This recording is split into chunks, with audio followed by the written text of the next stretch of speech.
ایک فقیر کسی جنگل سے گزر رہا تھا۔ راستے میں اسے ایک کوے کا بچہ نظر آیا۔ وہ درخت کے نیچے پڑا ہوا بھوک سے بار بار اپنی چونچ کھول رہا تھا۔ فقیر کو اس پر بڑا ترس آیا۔ اتنے میں ایک باز نیچے اترا۔ اس کے پنجے میں گوشت کا ٹکڑا تھا۔ باز کوے کے بچے کے پاس بیٹھ گیا اور اسے گوشت کھلانے لگا۔ فقیر نے یہ منظر دیکھا تو بڑا حیران ہوا کہ باز تو پرندوں کا دشمن ہے اور وہ کوے کے بچے کو کھلا رہا ہے۔ اللہ کتنا مہربان ہے، وہ چاہے تو دشمن کے ذریعے بھی روزی دے سکتا ہے۔ اس نے سوچا، جب اللہ اپنی مخلوق کو ہاتھ پاؤں ہلائے بغیر روزی دے سکتا ہے تو میں روزی کے لیے اتنا کیوں پریشان ہوں اور در در کی ٹھوکریں کھا رہا ہوں۔ اللہ مجھے بھی ضرور اسی طرح روزی دے گا، یہ سوچ کر وہ ایک درخت کے نیچے بیٹھ گیا۔ فقیر کو وہاں بیٹھے بیٹھے شام ہو گئی، لیکن کوئی اس کی مدد کو نہ آیا۔ بھوک سے فقیر کا برا حال تھا۔ اسی حالت میں رات ہو گئی۔ وہ انتظار کرتا رہا، لیکن کوئی اس کی مدد کے لیے کچھ نہ لایا۔ فقیر صبح اٹھا تو اسے بڑی امید تھی کہ آج ضرور اس کی روزی کا کچھ انتظام ہوگا، لیکن وہ دن بھی گزر گیا۔ بھوک اور کمزوری سے اس کا برا حال ہو گیا۔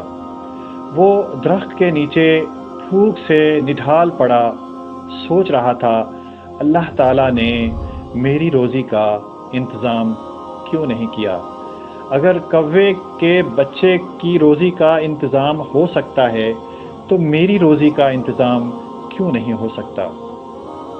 کیا اللہ کے نزدیک آدمی کی اہمیت کوے کے بچے سے بھی کم ہے؟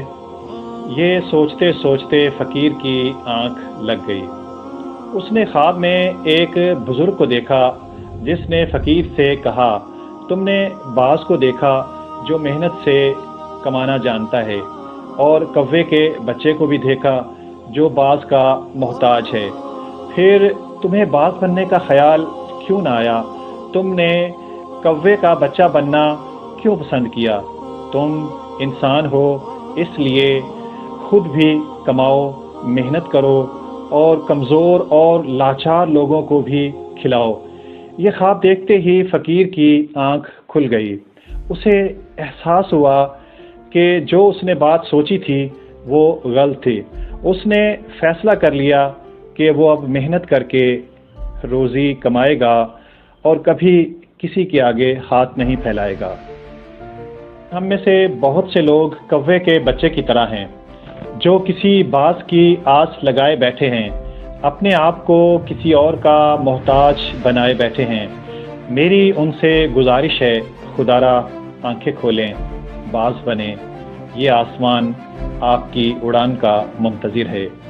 گر ہمت ہے تو پیدا کر فردوس بری اپنا، گر ہمت ہے تو پیدا کر فردوس بری اپنا، مانگی ہوئی جنت سے دوزخ کا عذاب اچھا۔ اقبال نے کیا خوب کہا ہے، نامی کوئی بغیر مشقت نہیں ہوا، 100 بار جب عقیق کٹا تب نگیں ہوا۔ ناظرین، کیسی لگی آج کی کہانی؟ اگر اچھی لگی ہو تو اس ویڈیو کو ضرور لائک کیجیے گا اور ہمارے چینل کو سبسکرائب کرنا نہ بھولیے گا، کیونکہ آپ کا کیا ہوا سبسکرائب یقیناً ہمارا حوصلہ بڑھائے گا اور ہم اس طرح کی ویڈیوز آپ کے لیے لاتے رہیں گے۔ اللہ نگہبان۔